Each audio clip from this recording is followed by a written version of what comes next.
It is time to do some tone hunting on this channel again. I feel that I have covered the old Queens of the Stone Age tones quite a lot, so let's look at something new. We are doing Paper Machete from In Times New Roman. I think that is a really cool song, first and foremost. It has some of the older tones, those vibes in there, but also some new ones. So we are doing that one. And we have a very fitting sponsor for this video, lalal.ai. When I do these tone search videos, I always try to find separate stems of the original recording. That is really rare to find, especially with Queens of the Stone Age, but using this website, you can basically make stems with the help of AI. And you can test it out for free, and there are some different packs if you want to use it more extensively. I'm on the Pro pack at the moment, and there's a new feature called Echo and Reverb Remover.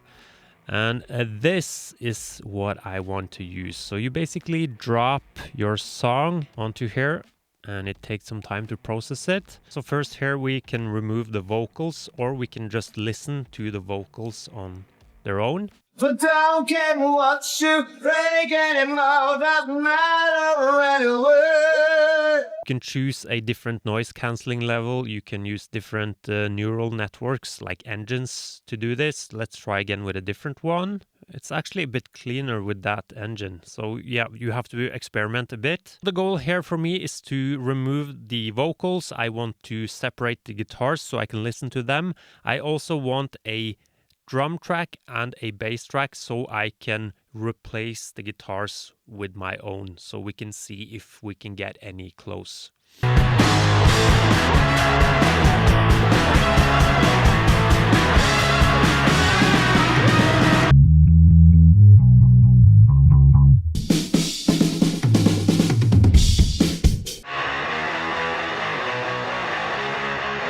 On some of them, I can tell that there are some artifacts, but still I think it is really good because we are basically taking a cookie and putting it into a machine and telling that machine that we want to reverse the whole thing. We want all the ingredients in the exact amount as like before the cookie was made.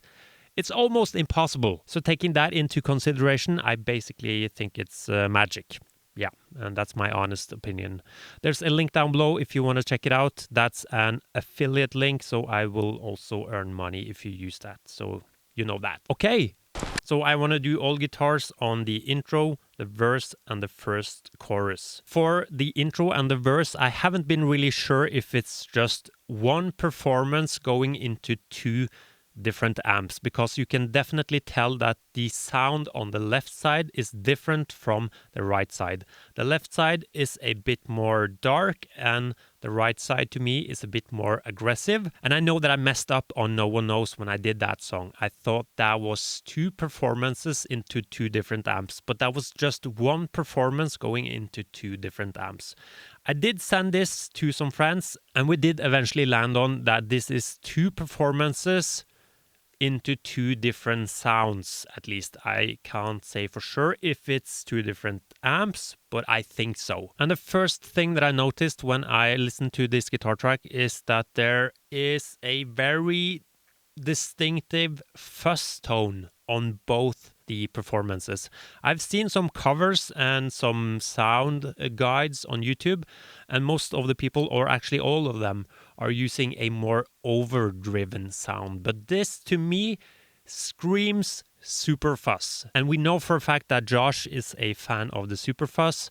We can see that he used one with Them Crooked Vultures. We can see that he used one with Iggy Pop. I don't think I've ever seen a super fuzz on his Queens of the Stone Age pedal board, but on his most recent pedal board, he has a Fuzzmaster from Earthquaker Devices. And I did talk to some other tone hunters on the Josh Homme Facebook groups, and people have heard that the Fuzzmaster is the closest to the Super Fuzz. So I'm thinking Super Fuzz on both the guitar tracks on Paper Machete. I don't have any of those pedals, but I have the Fjord Fuzz Fenris, which will be my Super Fuzz in this case. As far as amps, we basically know nothing. There's no documentation, there are no photos of this session at all. There are some people saying that Troy was using his Echo Park amps back when they recorded In Times New Roman, which is kind of a combination or a hybrid of a PV Musician, a transistor amp, and a Marshall Silver Jubilee. I've never tried one. Sounds like a great amp. So maybe they used that one. I did hear some rumors that he used that amp on the solo on Paper Machete Troy.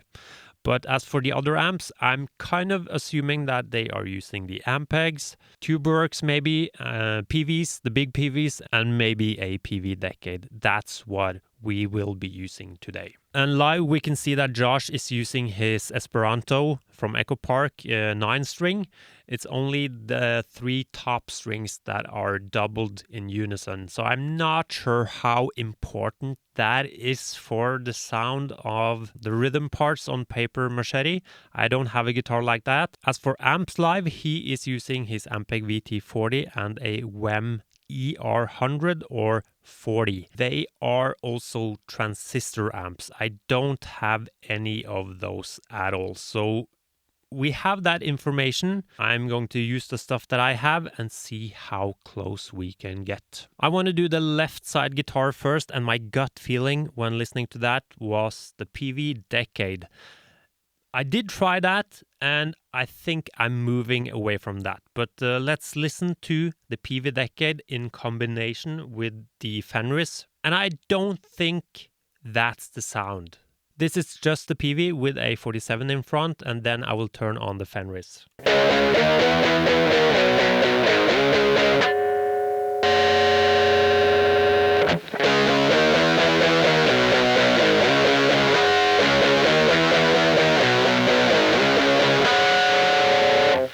Just sounds a bit too much like the PV. It's a cool sound, but it's a bit boxy. It's hard to get enough mid-range out of it. I think the sound on Paper Machete is more mid-range sounding and bigger. So I did some testing and thinking about the Echo Park, which is a combination of a PV Musician and a Marshall.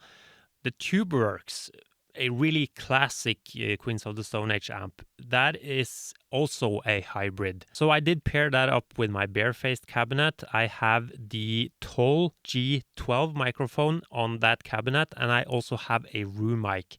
There seems to be like just a tiny hint of room almost slapping back. And I really think that the TubeWorks together with this pedal can be it. Here's without the pedal, by the way.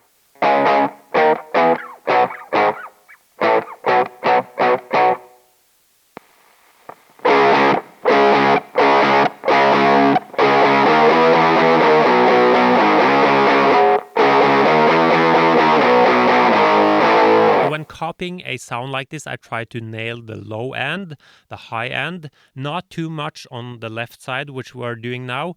And there's a lot of mid-range, and I try to dial that in with the amp first and foremost. I then try to find the right amount of gain, which can be really difficult, especially when you have 2 guitars, because it sort of adds up between them, and I'll have to basically test both guitars together before nailing that. But I think there needs to be enough spit coming out from the Superfuzz or the Fenris, but also not too much gain, because some people are mistaken that this is a overdrive sound, and I think that is because there is not that much gain on it. I'm using my Gibson ES335, and I think we can record that.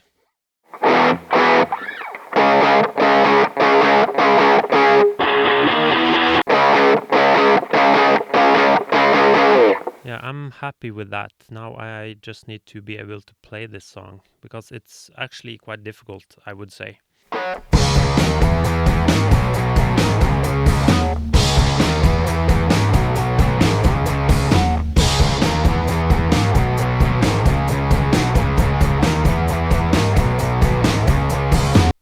I did not have to turn off the camera and record that 50 times, okay? Don't accuse me of doing that, okay? First try. We are moving over to the right side guitar. It sounds more bright and a tad more aggressive, maybe even a bit more mids on this one. I did try the Decade again. That's not the tone. I did try the Musician. I don't think that's the tone either. Okay, so bright and aggressive. I'm thinking about the Ampeg VT40 instantly. Of course, I don't know that they are still using this amp in the studio. They are known for using it a lot before, of course. He's still using it live, so maybe. I'm also using a brighter guitar. This is the Lavalette Nomad Junior. So this is the Ampeg VT40 going into the barefaced cabinet. Again, same microphone, and it sounds like this. And that's without the fuzz, so we need to engage that one once again. And that is not the sound at all. I need to use my EQ and preamp to dial in some more of everything, basically. So let's see how that sounds.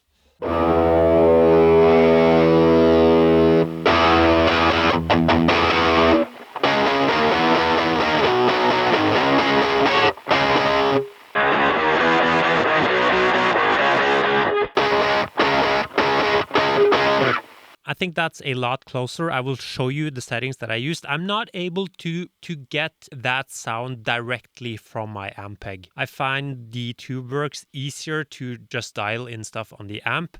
With the Ampeg, I need to use my EQ, my hardware EQ, to get where I want. But I think this might be the sound. Let's try to record it. Hopefully I don't spend 30 minutes again doing this. The only thing that I'm not too sure about is the amount of gain, because I want that super fuzz spitting in there, but I don't want it to be too gainy, because I think there's one more rhythm guitar that comes in for the chorus on top of having that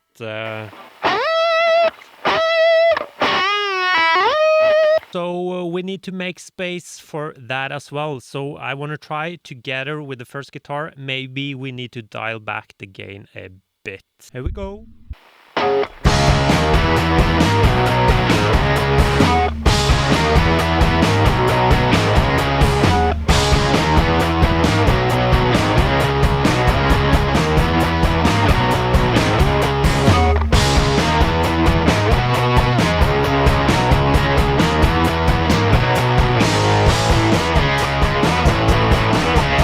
Done with that one as well. I think I'm going to have nightmares about power chords and downstrokes. Let's do the overdub. I'm tempted to go for a single coil guitar, even though this song screams humbuckers. There's just a lot of information, gain and everything, so maybe we need something a bit brighter for the last two guitars.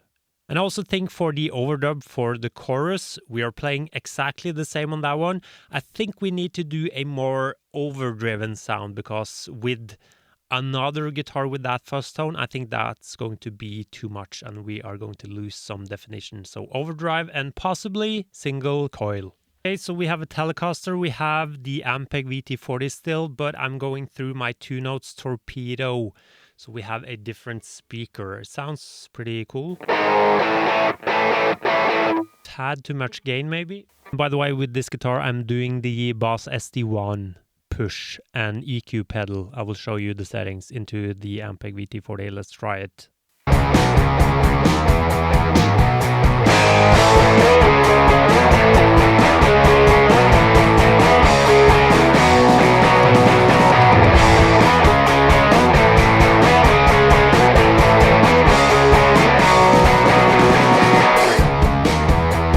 I don't think it's single coil.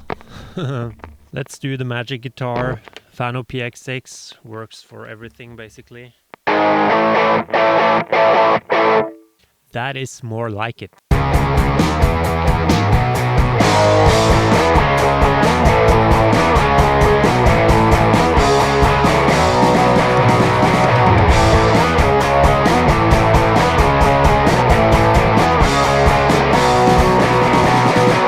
And then it's time to do that, I'm not sure if it's Troy or Dean who's playing. But I'm doing that in my camper with a HHVS musician amp that I have profiled myself. I'm using the Fun Machine fuzz, octave fuzz in front of that, and I also have a harmony pitch inside of the camper and a slapback delay and a reverb. This is not like the part that I care most about. This is close enough, I would say. So let's record that.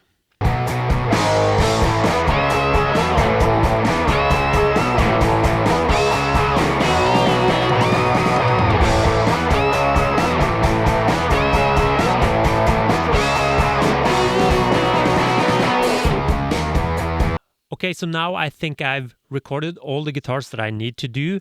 I'm going to look at them, listen to them, probably mix them. I try to do as much as possible before getting into Logic, like with EQ and stuff like that, but I don't have a hardware compressor, for example, and I might need to do some additional EQing to get as close as possible.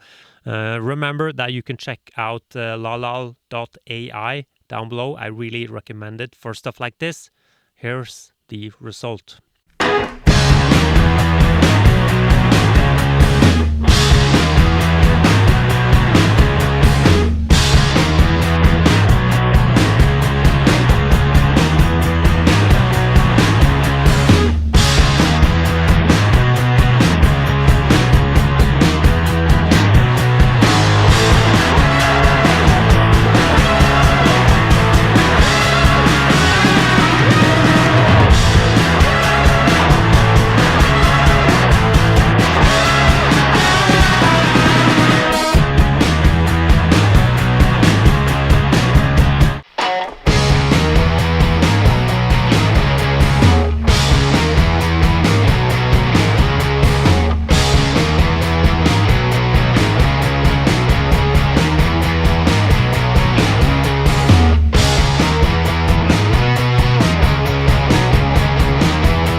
Just a short little addendum from me right here. Let me know what you think down in the comment section. Do you think I got close? I think I got close myself, but obviously not perfect.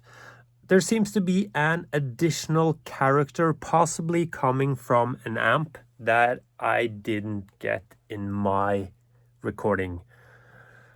Yeah, it's really hard to tell when you don't know at all what they have used in the studio. But yeah, again, let me know down in the comment section.